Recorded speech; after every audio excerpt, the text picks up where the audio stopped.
बिस्मिल्लाहिर्रहमानिर्रहीम अस्सलाम वालेकुम। अज मैं बनाने लगी मटर अंडे। इन्होंने वास्ते मैं लिया 4 अंडे उबाल के रख लिया। मटर अद्धा किलो मटर सी उन्होंने दाने कढ़ के रखे आ। मटर अजकल अच्छे होंगे आ ते अच्छे इन्होंने निकलते हैं। 3 टमाटर लिया कट के रख लिया। दरम्याने साइज दे सी टमाटर, बहुते बड़े नहीं सी। प्याज 3 प्याज सीगे वो मैं उपर गलन वास्ते रख दिते। वो गल गए हैं अच्छी तरह। लाइट है नहीं सी उदों, साड़ी बिजली है नहीं सी, इसलिए मैं क्या बहुत देर हो जूगी तो मैं उत्ते रख दिते गलन वास्ते। 3 प्याज सीगे वो गल गए अच्छी तरह। हुण मैं ऐड डालूंगी। उन्होंने वास्ते लिया नमक आपकी मर्जी है जिन्नी तुसीं जिन्ना डालोगे उन्ना। आधा चम्मच हल्दी दा वा, 1.5 चम्मच लाल मिर्च दा वा, 3-4 हरियां मिर्चां दूसरियां सब्ज़ मिर्चां, 1 चम्मच खुश्क धनिया पीसा होया वा, गरम मसाला 1 चम्मच आ, अदरक लसन का पेस्ट आ ते 5-4 जवे लसन दे सीगे उन्ना की तकरीबन अदरक सीगा। उन्होंने मैं अच्छी तरह कुट के रख लिया वा। सब्ज़ धनिया मैं कुछ लिया। हुण मैं इन्होंने बनाना शुरू कर दी हाँ।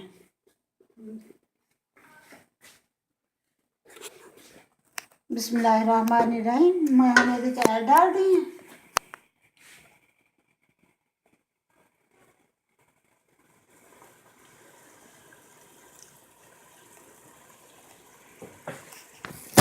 अंडिया का तो मटर का सालन बनाऊँगी, ग्रेवी बनाऊँगी थोड़ी। शोरबा ज़्यादा नहीं करूँगी, थोड़ी ग्रेवी बनाऊँगी यदि। हुण मैंने शुरू कर दी है बनाना। प्याज मेरे गले हुए आए अच्छी तरह। पानी पा के रख दो प्याज़ों च, प्याज कट लो अगर तुहानूं भी तुहानूं जल्दी नहीं दी तो प्याज़ों थोड़ा पानी पा लो, पा के उत्ते रख दो गैस पर। थोड़ी गैस हल्की अग करके तो 10 मिनट च अच्छी तरह गल जाएंगे प्याज, बिल्कुल अच्छी तरह गल गए। हुण मैं इन्हां डाल दूँगी टमाटर,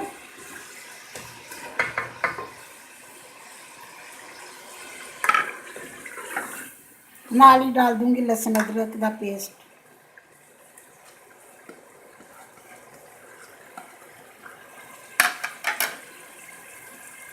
हम जिन्नी देर तक टमाटर थोड़े नरम नहीं होंगे उन्नी देर तक बाकी चीज़ां नहीं डालूंगी, इन्हों नरम करूँगी थोड़ी देर वास्ते।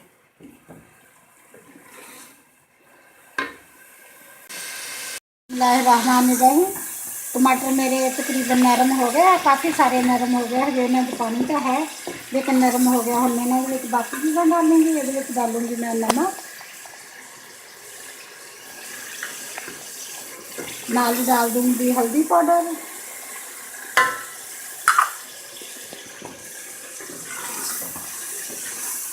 पीसी हुई लाल मिर्च,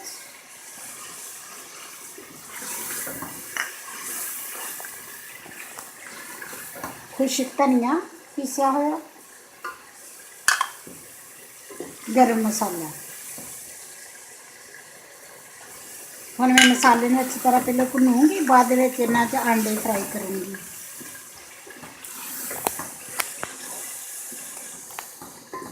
हमारे मसाला मेरा बन के तैयार हो गया माशाल्लाह, बहुत अच्छा मसाला बनया।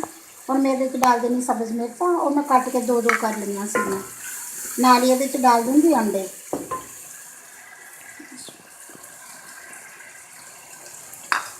आंडिया थोड़ी देर भुनूंगी, इन्होंने 5-6 मिनट भुनूंगी इन्होंने,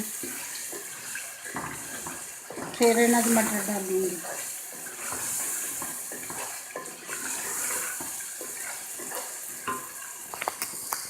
मैंने रहे आंडे मेरे अच्छी तरह भुज गए, तकरीबन मैं 7-8 मिनट उन्होंने भुनिया। हुण मैं इन्हों कढ़ लूँगी बाहर।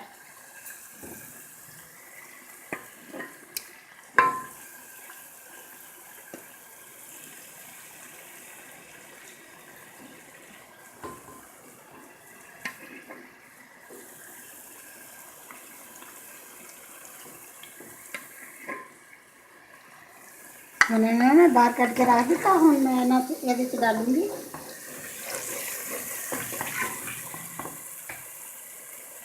बिस्मिल्लाहिर्रहमानिर्रहीम। हुण मैं इन्हों मटर डालूँगी। मटरां मैं भुनूंगी 2-3 मिनट वास्ते भुनूंगी, भुन के फिर मैं ये पानी डालूँगी।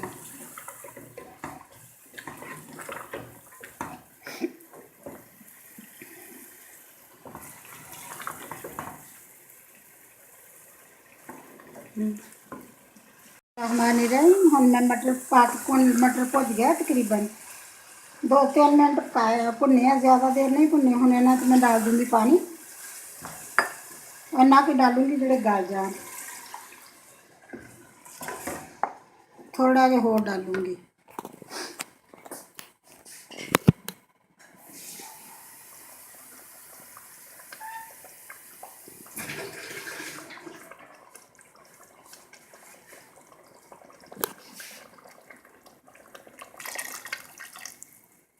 दो कप ही डाल दूँ, 2 कप पानी डालता है। हुण इन्हां नूं मैं पकन वास्ते बंद करके रख दूँगी।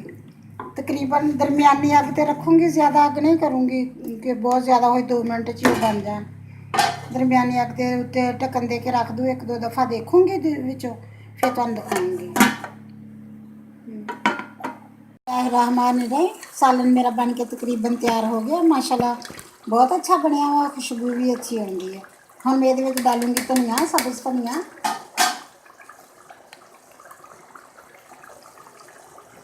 बिस्मिल्लाहिर्रहमानिर्रहीम, धनिया डाल दूँ हूँ ये।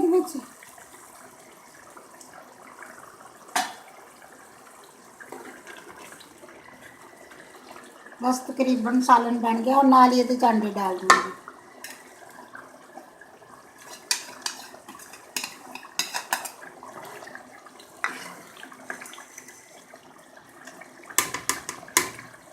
मैं ढक्कन बंद करने तो पहले ये मैं डालूँगी आधा चम्मच जीरे का।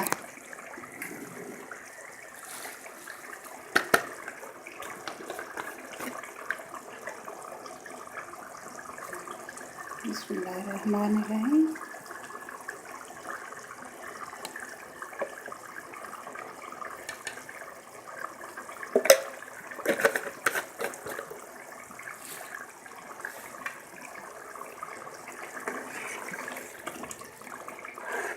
हुण इन्हें मैं बंद करके रख दूँगी। माशाल्लाह खुशबू तो बहुत अच्छी आती, माशाल्लाह बनया भी अच्छा लगता, देखने तो माशाल्लाह अच्छा लगता वा, खाए पता लगेगा कि किदा दा वा। हम मैंने 2 मिनट में बंद करके रख दूँगी, अग भी बंद कर दूँगी नीचे।